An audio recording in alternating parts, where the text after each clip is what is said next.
बिस्मिल्लाहिर्रहमानिर्रहीम। अस्सलाम वालेकुम नाज़रीन, इरफान हाशमी आपको शो में खुशामदीद कहता हूँ। व्यूअर्स, आज हम हसन नवाज़ के दफ़्तर के बाहर आए हैं और इसकी बुनियादी वजह आपके वो तमाम कमेंट्स थे जो आपने हमारे चैनल पे किए और आपने सवालात भी रखे कि बताया जाए कि लंदन के अंदर इस वक्त क्या हो रहा है। एक ख़ुसूसन उस वक्त जब एक बयान बिलावल भुट्टो ज़रदारी की तरफ से आता है और इस बयान के बाद लंदन में क्या सोचा जा रहा है, क्या ख़्याल है यहाँ पर नवाज़ शरीफ का और उनके तमाम साथी और रफ़क़ा जो यहाँ पर मौजूद हैं।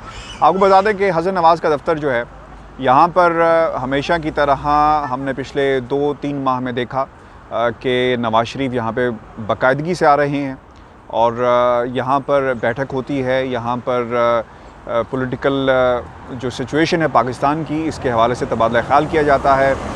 जितनी तकरीरें पाकिस्तान में नवाज़ शरीफ ने की वो यहीं से की जाती हैं। यहाँ पर उनकी सोशल मीडिया टीम बैठती है, इसके अलावा वो लोग बैठते हैं जो नवाज़ शरीफ के रफ़क़ा हैं, यानी उनकी टीम का बाकायदा हिस्सा हैं। आपको बताएं कि यहीं पर मुतादिद मुलाकातें भी हुई, पाकिस्तान से जो लोग आते हैं उनकी मुलाकातें भी यहाँ पे होती हैं। नासिर जंजुआ की एक मुलाकात यहीं पर हुई, एक बिज़नेस मैन है पाकिस्तान से जिनका ताल्लुक़ है और उनकी मुलाकात भी यहीं पे हुई और इसके अलावा भी दीगर मुलाकातों का सिलसिला भी यहीं पर हमेशा जारी रहता है। और इसलिए हमने अपनी मुतादिद वीडियोज़ में आपको बताया कि ये दफ़्तर जो है इस वक्त एक पाकिस्तान मुस्लिम लीग नून लंदन सेक्रेटेरिएट की हैसियत इख्तियार कर चुका है, क्योंकि तमाम फ़ैसले यहाँ पर हो रहे हैं।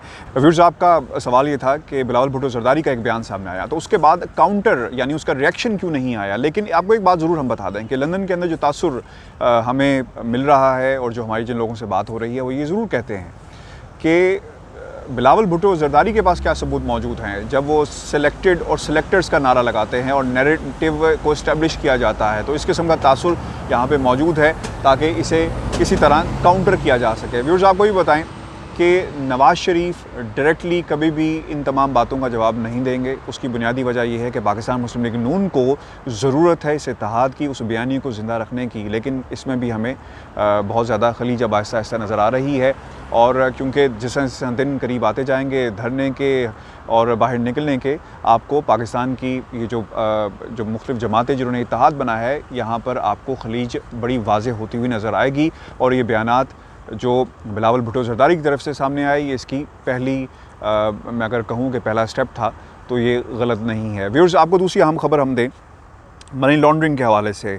आपको याद होगा हमने मुतादिद वीडियोज़ बनाई जिसमें हमने आपको उस्मान इंटरनेशनल के हवाले से ख़बरें दी। जो उनके एक डायरेक्टर थे इशफाक साहब, जिनका हमने इंटरव्यू खुसूसी तौर पे आपके लिए किया। आफ्ताब महमूद के वो पार्टनर थे, बल्कि आफ्ताब महमूद को उन्होंने बरतानिया में रखा, अपनी कंपनी में पार्टनर बनाया, डायरेक्टर बनाया और फिर उस कंपनी को इस्तेमाल किया जाता रहा। अब लाहौर के अंदर बड़ी डेवलपमेंट्स हुई और इस हवाले से यहाँ पर भी मेरी कुछ लोगों से बात हुई है, वो मैं आपके सामने अपडेट्स भी रखूँगा। पहले आपको बताते चले कि शाहिद रफ़ीक का जो एक वादा माफ़ गवाह हैं और हमने अपनी जो कुछ माह पहले हमने एक वीडियो बनाई थी उसमें भी शाहिद रफ़ीक का जिक्र किया था। शाहिद रफ़ीक का बयान अब मंज़र आम पर आया है और इस बयान में शाहिद रफ़ीक ये कहते हैं कि शरीफ फैमिली के लिए 24,30,145 डॉलर की मनी लॉन्ड्रिंग का उन्होंने इतराफ़ किया है। शाहिद रफ़ीक ने बताया कि 2008 में कासिम कयूम शरीफ फैमिली के लिए बैरून ममालिक से तरसीलात का बंदोबस्त करता था।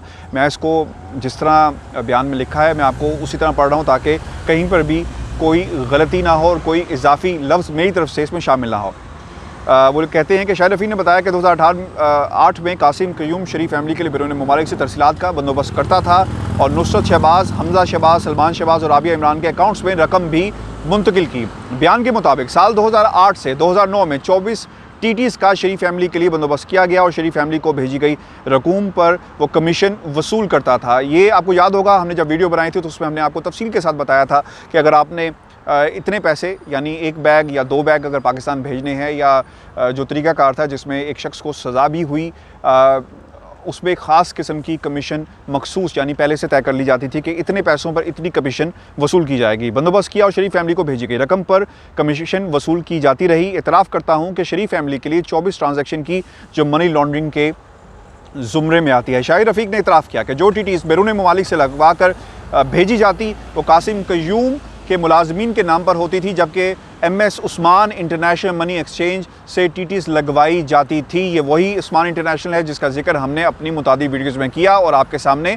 वो तमाम पेपर्स भी पेश किए, ट्रांजैक्शंस भी पेश की जो मौजूद हैं। शाहिद रफ़ीक ने इतराफ़ किया कि उस्मान इंटरनेशनल से ये तमाम चीज़ें होती रही। अच्छा, शाहिद रफ़ीक ये कहता है कि 2004 से मनी एक्सचेंज के कारोबार का आगाज़ किया और AAA की फ्रेंचाइज थी जिससे रकूम मुंतकिल की जाती रही। बयान के मुताबिक आफ्ताब महमूद मेरा कज़न है और मैं इसके साथ मिलकर TTs लगाता रहा, जबकि आफ्ताब महमूद के साथ मिलकर जाली अफराद के नाम का इस्तेमाल भी ट्रांजैक्शंस जो हैं वो की जाती रही। अब ये सवाल ये होता है, मुझसे पहले भी किसी ने ये किया था कि ट्रांजैक्शंस कैसे पाकिस्तान मुंतकिल की जाती थी। मिसाल के तौर पे अगर मैंने पाकिस्तान बरतानिया से कुछ पैसे भेजने हैं, मैं इनकी मनी एक्सचेंज पे गया और मैंने कहा कि जनाब मेरे 500 पाउंड या 400 पाउंड पाकिस्तान भेज दें, तो इन्होंने करना क्या है कि उस अकाउंट के अगेंस्ट पाकिस्तान में 400 की बजाय 4000 पाउंड मुंतकिल किए जाएंगे, यानी मेरे नाम पर या किसी भी XYZ के नाम के ऊपर वो पाकिस्तान नाम मुंतकिल हो जाएंगे। ये वो तरीक़ाकार था जो उस्मान इंटरनेशनल ने अपनाया और उसका जिक्र हमारे साथ इशफाक साहब ने अपने इंटरव्यू में भी किया था। दूसरी अहम चीज़ आपको बताते चलें, शहबाज शरीफ ख़ानदान, वादा माफ़ गवाह यासिर मुश्ताक का बयान। व्यूअर्स ये भी मैं आपको पढ़ के सुना देता हूँ क्योंकि ये इंपॉर्टेंट क्यों है और बरतानिया के यानी यहाँ से इसकी जो इम्पोर्टेंस है वो क्यों है। शहबाज शरीफ ख़ानदान के ख़िलाफ़ मनी लॉन्ड्रिंग रेफरेंस में वादा माफ़ गवाह यासिर मुश्ताक ने अदालत में अपना जवाब जमा करवाया है। बयान में कहा है कि 2014 में शरीफ ख़ानदान के chief financial officer CFO Mohammad Usman ने शहबाज शरीफ के बेटे सुलेमान शहबाज के 60 करोड़ रुपए वाइट करने के लिए रब्ता किया। उन्होंने कहा कि पुराने कारोबारी ताल्लुकात की वजह से हमने कंपनी का अकाउंट इस्तेमाल करने की इजाज़त दे दी और 2014 में बैरून मुल्क से 21 करोड़ से ज़ायद रकम कंपनी अकाउंट में आई।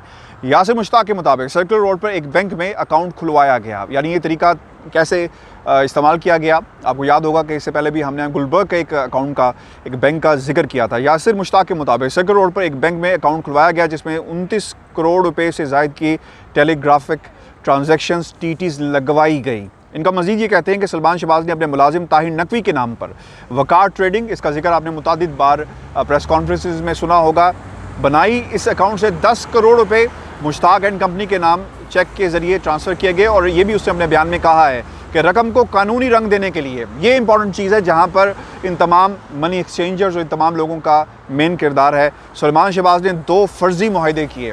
व्यूअर्स याद रखिएगा, इस तरह इस पूरे सिस्टम को इस बयान के मुताबिक, जिसका जिक्र पाकिस्तान के इदारे भी कर रहे हैं, नैब भी कर रहा है, किस तरह इस्तेमाल किया गया। 2 फर्जी मुआहदे किए गए जिनके मुताबिक हमने सुलेमान शहबाज को 30 करोड़ रुपये कर्ज दिया और ये वो तरीका है जिसको अपनाया गया। व्यूअर्स इसके बाद आपको जो अगली जो चीज़ है वो भी मैं आपके सामने रखता चलूँ। अच्छा, मनी लॉन्ड्रिंग केस में वादा माफ़ गवाह शाहिद रफ़ीक का बयान आया और इसके बाद हमने आपको दूसरा बयान भी पढ़ के सुनाया। अब मेरी कुछ लोगों से यहाँ पर बात हुई है और जो डेली मेल के इस केस के साथ जुड़े हुए हैं, ये बहुत ही फ़ायदा देगा और मैं आपको इंडिपेंडेंटली बड़ा न्यूट्रली ये बता रहा हूँ कि वो लोग जिन्होंने यहाँ पर यानी शहबाज शरीफ साहब ने यहाँ पर डेली मेल को सू किया और फिर एक कानूनी कार्रवाई का बाकायदा आगाज़ किया गया है कि बताया जाए कि जो आपने इल्ज़ामात मुझ पर लगाए और फिर अली इमरान की तरफ से भी इसी किस्म का कानूनी कार्रवाई जो है उसका आगाज़ किया गया। ये तमाम चीज़ें इस केस को बहुत अहमियत देंगी, यानी फ़ायदा पहुँचाएँगी, क्योंकि वादा माफ़ गवाह मौजूद हैं जिन्होंने TTs पाकिस्तान में लगवाई, कैसा पैसा यहाँ से जाता रहा और इसका जिक्र डेविड रोज़ भी अपनी ख़बर में मुतादिद बार कर चुका है और उसने इस ख़बर में बाकायदा जिक्र किया था कि जनाब TTs मौजूद हैं, बैंक ट्रांजैक्शंस मौजूद हैं, कौन लोग मुलविस रहे, तो इसको किस तरह कोई झुठला सकता है। अफसोस की बात यह है व्यूअर्स कि पाकिस्तान के अंदर जो कुछ हो रहा है वो आपके सामने है कि शहबाज शरीफ अंदर, हमज़ा शहबाज अंदर, लेकिन बाकी ख़ानदान के लोग यहाँ पर मौजूद हैं। जब शहबाज शरीफ साहब से पूछा गया कि ये पैसे कैसे गए तो उन्होंने कहा कि मुझे नहीं पता, बेटे से पूछा जाए। तो बेटा एक यहाँ पर मौजूद है, दूसरा जेल के अंदर है। तो आंसर यानी जवाब कहाँ से आएगा?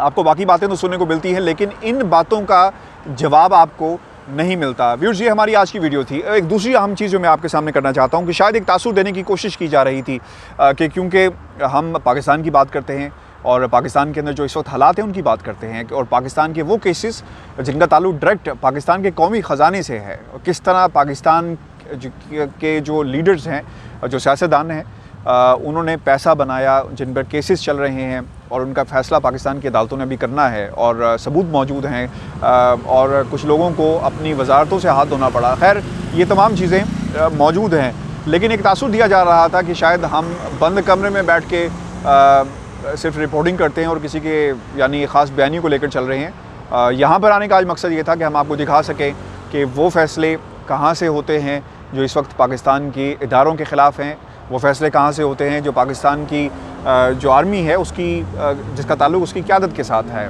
और वो बयानी जो पाकिस्तान की आवाम तक पहुँचाए जा रहे हैं उनका फ़ैसला कहाँ से होता है। बिल्कुल पीछे हसन नवाज़ का वो दफ्तर है जहाँ पे Nawaz Sharif almost every day यहाँ पर आते हैं, और यहाँ पे आपको मीडिया के लोग भी नज़र आएंगे और बाकी लोग भी आहिस्ता आहिस्ता नज़र आएंगे, क्योंकि these are the early hours of the day.